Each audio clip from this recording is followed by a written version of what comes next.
I think it's a bit ironic that we had that great rain last night, this morning, but we're Long Islanders. We're pretty used to storms. We braved them pretty well, although Irene and Sandy were a bit much for all of us. In fact, if you go into many of our neighborhoods down along the water, a lot of the homes still aren't put back together yet. Storms are rough. I don't know a single person who really likes a storm that your life is threatened type of storm.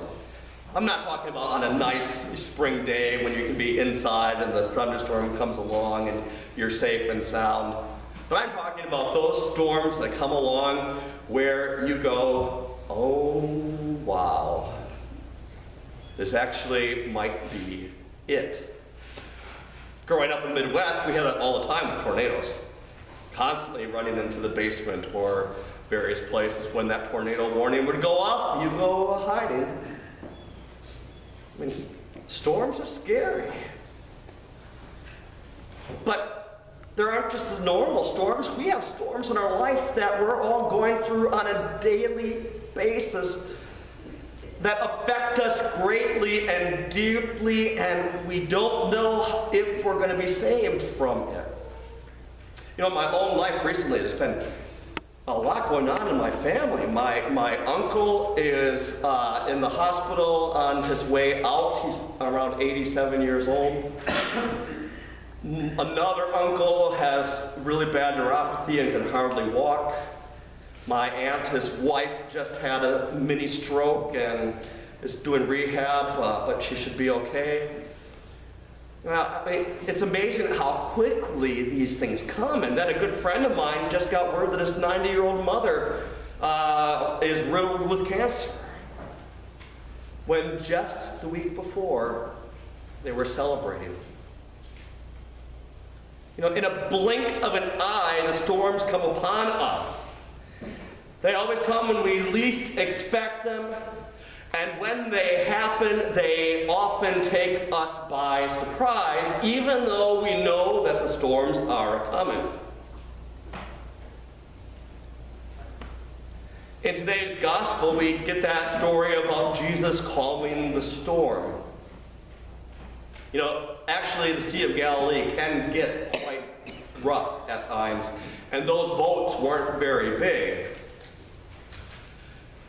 But the fact that Jesus was asleep on the stern makes me scratch my head and go, how could you be asleep? If it was that bad, how could you be asleep? I know he was busy, he was tired. But I can't help but wonder if the gospel writer has that in there for us for a reason. Because how many of us in the midst of our storms of our lives say to God, where the heck are you? Are you asleep at the wheel? Am I having to go through all this alone in my life? When will this come to an end? And when you're going through the storms, the worst thing you can say to somebody who's going through a storm is, oh, it will get better. There's nothing worse than that. We have so many storms in all of our lives. There are storms that we have absolutely no control over.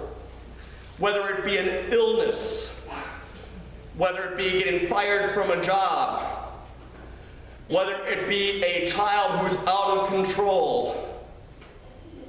You do everything you can, but no matter how hard you try, it just doesn't seem to get any better. Of course, then there's the storms of our own making, too. We're pretty good about making our own storms. Addictions, power trips,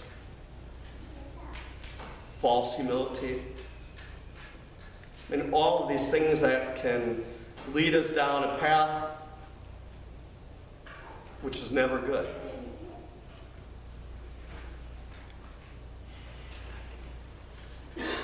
Storms hit when we least expect.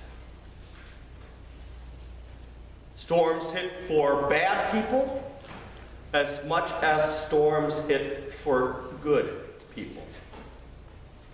Just this past week, we witnessed that too much as our nation, with the martyrs in Charleston, who were, like you and I, gathered at a place that they thought was safe, that were praying together, that were studying scripture together. And one sad young man decided, because of hate, to take their lives. 9 people killed because one reason and one reason only: they were black.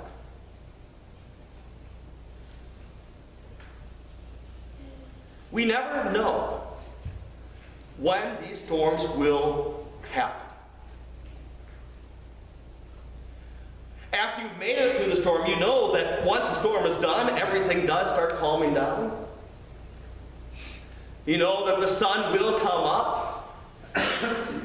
You know that the sea will be calm, and that your soul will be refreshed.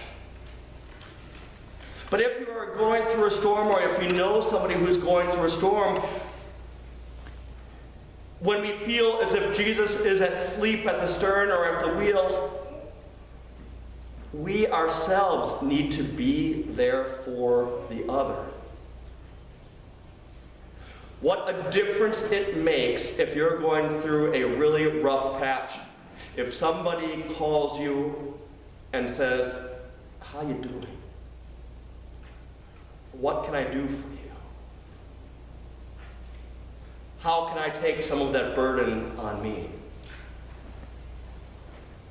That's what it means to be Christians in community, to be there for the other in the midst of our storms. And some of the storms might not end the way we want them to. Some of the storms might end towards death. But then again, as Paul says, to live is Christ and to die is gain. But many of the storms that we go through, we will get to the other side when we call on Christ to help calm the storms, to offer us peace, and when we can be there for one another. My sisters and my brothers, I bet my last dollar that each one of us have some storms going on in our lives or the lives of those we love. Rest assured, Jesus is not asleep on the stern. He's asking us, he's begging us to cry to him for help, to believe without a doubt that he will be with us, that he will never leave us. And lastly, and most importantly, that you and I can be there for one another when we're going through our storms. Amen. Amen.